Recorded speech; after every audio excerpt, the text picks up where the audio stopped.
asubuhi. Wa hadha kitabun anzalnahu mubarakun musaddiqu alladhi bayna yadayhi walitunzira ummal qura wa man hawlaha walladhina yu'minuna bil akhirati yu'minuna bih wa hum ala salatihim yuhafidhun. Suratul An'am.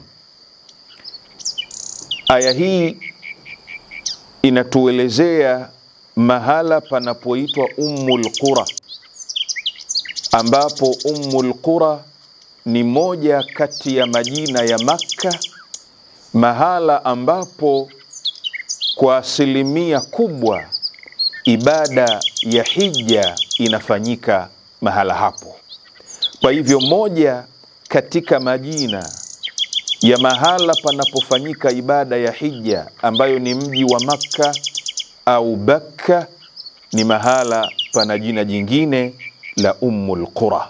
Mungu anasema wa hadha kitabun anzalnahu mubarak, na hiki ni kitabu tumekiteremsha chenye baraka, musaddiqu alladhi baina yadayhi, kinasadikisha kile kitabu kilichokuwa kabla yake, walitunzira ummal qura wa man hawlaha, na ili waofishe na kuwaonya watu wanaoishi katika ardhi inayoitwa Ummul Qura na walioko kando kando yake.